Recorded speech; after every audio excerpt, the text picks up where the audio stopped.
नमस्कार, मेरा नाम है अखिल और मैं आपको पौराणिक कहानियाँ सुनाता हूँ। आज मैं आपको महाभारत से एक ऐसी चीज़ सुनाने वाला हूँ जो बहुत ज़्यादा प्रचलित है, लोग बहुत पसंद करते हैं। ध्यान से सुनिएगा। विदुर आगे कहते हैं कि राजन, जिस प्रकार सूक्ष्म छेद वाले जाल में फंसी हुई दो बड़ी बड़ी मछलियां मिलकर जाल को काट देती हैं, उसी प्रकार काम और क्रोध विवेक को काट देते हैं, उसको लुप्त कर देते हैं। जो इस जगत में धर्म तथा अर्थ का विचार करके विजय साधन सामग्री का संग्रह करता है, वही उस सामग्री से युक्त होने के कारण सदा सुखपूर्वक समृद्धिशाली होता रहता है।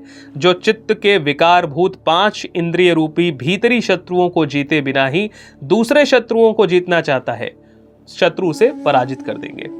अब मैं इसको थोड़ा सा समझा देता हूँ, वरना आप कहेंगे कि अखिल तो बोल ही जा रहा है, पता ही नहीं चल रहा क्या बोल रहा है। इसको ऐसे समझिए कि आपने अपने मन को कंट्रोल में नहीं किया है, लेकिन आप जिम जा रहे हैं कि मैं वजन कम कर लूंगा।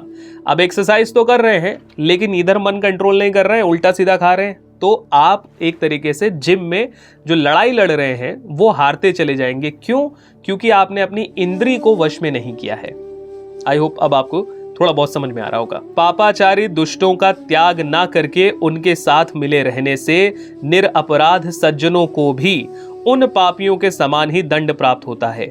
जैसे सूखी लकड़ी में मिल जाने से गीली लकड़ी भी जल जाती है, इसीलिए दुष्ट पुरुषों का साथ नहीं करना चाहिए। जो 5 विषयों की ओर दौड़ने वाले अपने 5 इंद्रिय रूपी शत्रुओं को मोह के कारण वश में नहीं करता, मूर्ख मनुष्य विद्वानों को गाली और निंदा से कष्ट पहुंचाते हैं। गाली देने वाला पाप का भागी होता है और क्षमा करने वाला पाप से मुक्त हो जाता है। अच्छा, मैंने अभी हाल ही में कहीं पढ़ा भी था, महाभारत में ही है, ययाति ज्ञान दे रहे होते हैं अपने पुत्र को कि जो गाली देता है वो अपने पुण्य का कुछ हिस्सा सामने वाले को दे देता है। इसीलिए ययाति अपने पुत्र से भी यही कहते हैं कि आप कभी भी गुस्सा ना करें, हमेशा सदाचार भाव से रहें। ऐसा नहीं कि सामने वाले ने आपको अपशब्द कहे तो आप भी अपशब्द कह रहे हैं, ऐसा नहीं करना चाहिए। दुष्ट पुरुषों का बल है हिंसा, राजाओं का बल है दंड देना, स्त्रियों का बल है सेवा और गुणवान का बल है क्षमा कर देना। राजन, वाणी का पूर्ण संयम तो बहुत कठिन माना गया है, परंतु विशेष अर्थ युक्त और चमत्कार पूर्ण वाणी भी अधिक नहीं बोली जा सकती। इसीलिए अत्यंत दुष्कर होने पर भी वाणी का संयम करना उचित है। कोशिश ये करिए कि कम से कम बोले और गलत जगह तो बिल्कुल ना बोले। राजन, मधुर शब्दों में कही हुई बात अनेक प्रकार से कल्याण करती है, किंतु यदि वही बात कटु शब्दों में कही जाए तो महान अनर्थ का कारण बनती है। कटु वचन रूपी बाण मुख से निकलकर दूसरों के मर्म स्थान पर चोट करते हैं। उनसे आहत मनुष्य रात दिन घुलता रहता है, अतः विद्वान पुरुष दूसरों पर उनका प्रयोग ना करे। धृतराष्ट्र विदुर से पूछते हैं कि महाबुद्धे, तुम पुनः धर्म और अर्थ से युक्त बातें कहो, इन्हें सुनकर मुझे तृप्ति नहीं होती। इस विषय में तुम विलक्षण बातें कह रहे हो। तब विदुर कहते हैं कि राजन, सब तीर्थों में स्नान और सब प्राणियों के साथ कोमलता का बर्ताव, ये दोनों एक समान है। यानी कि अगर आप तीर्थों का स्नान नहीं भी कर रहे हैं और सभी प्राणियों से कोमलता का बर्ताव कर रहे हैं, दया रख रहे हैं उन पर, तो ये एक ही बराबर का पुण्य देती हैं। अतः कोमलता के बर्ताव का विशेष महत्व है। इसमें जो विदुर होते हैं वो धृतराष्ट्र को एक कहानी भी सुनाते हैं। विदुर कहते हैं कि इस विषय में एक प्राचीन इतिहास का उदाहरण दिया गया है, जिसमें केशिनी के लिए सुधन्वा के साथ विरोचन के विवाद का वर्णन है। एक समय की बात है, केशिनी नाम वाली एक अनुपम सुंदरी कन्या श्रेष्ठ पति को वरण करने की इच्छा से स्वयंवर सभा में उपस्थित हुई।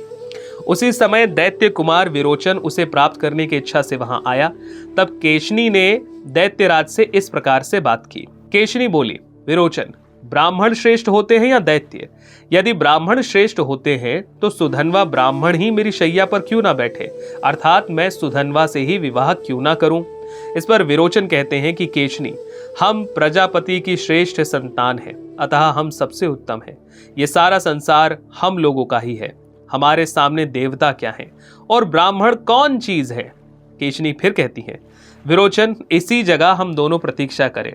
कल प्रातः काल सुधन्वा यहाँ आएगा, फिर मैं तुम दोनों को एकत्र उपस्थित देखूंगी।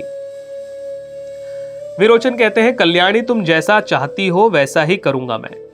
प्रातः काल तुम मुझे और सुधन्वा को एक साथ देखोगी।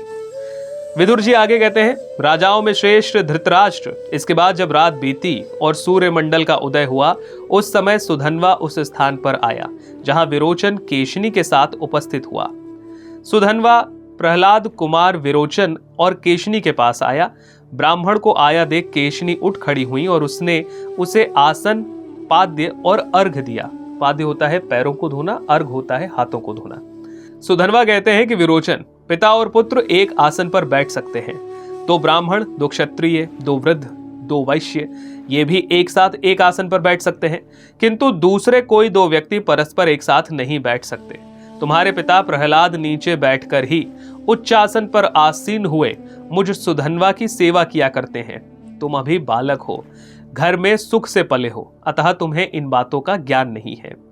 विरोचन कहते हैं कि सुधन्वा, हम असुरों के पास जो कुछ भी सोना, गाय, घोड़ा आदि धन है, उसकी मैं बाजी लगा सकता हूं। हम तुम दोनों चलकर जो इस विषय के जानकार हों, उनसे पूछें कि हम दोनों में श्रेष्ठ कौन है। सुधन्वा कहते हैं कि विरोचन, सुवर्ण, गाय और घोड़ा तुम्हारे ही पास रहे। हम दोनों प्राणों की बाजी लगाकर जो जानकार हो उनसे पूछेंगे। ऐसा सोचकर वो दोनों ही वहां पहुंचे जहां प्रहलाद थे। प्रहलाद मन ही मन कहते हैं कि जो कभी एक साथ नहीं चले थे, वे दोनों एक साथ, सुधन्वा और विरोचन, सांप की तरह क्रुद्ध होकर एक ही राह से आते हुए दिखाई दे रहे हैं। तब फिर प्रकट रूप से विरोचन से कहते हैं कि विरोचन, मैं तुमसे पूछता हूं, क्या सुधन्वा के साथ तुम्हारी मित्रता हो गई है? फिर कैसे एक साथ आ रहे हो? पहले तो तुम दोनों को कभी एक साथ नहीं देखा। विरोचन कहता है, पिताजी, सुधन्वा के साथ मेरी मित्रता नहीं हुई। हम दोनों प्राणों की बाजी लगाकर आए हैं। मैं आपसे यथार्थ बात पूछता हूं, मेरे प्रश्न का झूठा उत्तर मत दीजिएगा। प्रहलाद कहते हैं, सेवको, सुधन्वा के लिए जल और मधुपर्क भी लेकर आओ। ब्राह्मण, तुम मेरे लिए पूजनीय अतिथि हो।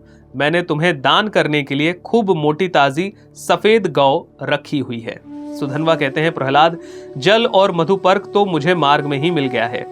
तुम तो मैं जो पूछ रहा हूं उसका ठीक ठीक उत्तर दो। ब्राह्मण श्रेष्ठ है या विरोचन? इस पर प्रहलाद कहते हैं, ब्राह्मण मेरे एक ही पुत्र हैं और इधर तुम स्वयं उपस्थित हो।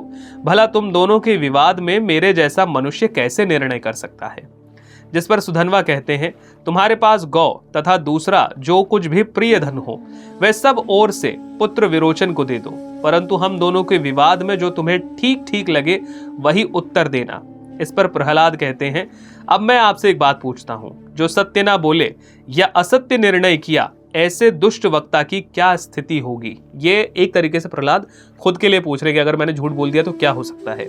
इस पर सुधन्वा कहते हैं, सौत वाली स्त्री, जुए में हारे हुए जुआरी, भार से ढोने से व्यथित शरीर वाले मनुष्य की रात में जो स्थिति होती है, वही स्थिति उल्टा न्याय करने वाले वक्ता की भी होती है।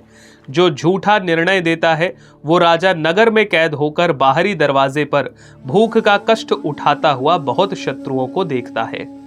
पशुओं के लिए झूठ बोलने से 5, गांव के लिए झूठ बोलने पर 10, घोड़े के लिए असत्य भाषण करने पर 100 पीढ़ियों को और मनुष्य के लिए झूठ बोलने पर 1000 पीढ़ियों को नरक में गिराया जाता है।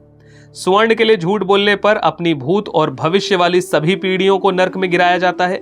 पृथ्वी और स्त्री के लिए झूठ कहने वाला अपना सर्वनाश करवा लेता है, इसीलिए तुम झूठ मत बोलना।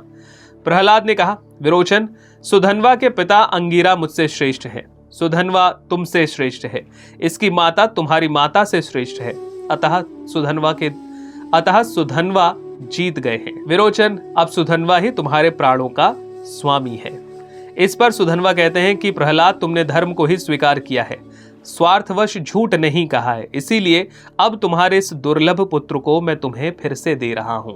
चाहते तो पिता हैं, राजा हैं, झूठ बोल देते, सुधन्वा उनका कुछ नहीं कर सकते थे, लेकिन फिर भी यहाँ प्रहलाद ने सत्य मार्ग को ही चुना कि नहीं भैया, जो सही है वो सही है। प्रहलाद, तुम्हारे इस पुत्र विरोचन को मैंने तुम्हें पुनः दे दिया है, किंतु अब यह कुमारी केशिनी के निकट चलकर मेरे पैर धोए।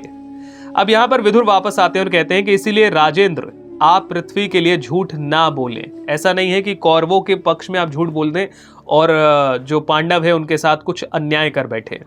बेटे के स्वार्थवश सच्ची बात ना कहकर पुत्र और मंत्रियों के साथ विनाश के मुख में ना जाएं, ऐसा विदुर ने कहा धृतराष्ट्र से। आज के लिए इतना ही, लेकिन हमारे साथ बने रहिए क्योंकि बहुत जल्द मैं आपके लिए और भी बहुत सारी चीजें हमारे पुराणों से और धार्मिक ग्रंथों से लेकर आने वाला हूं।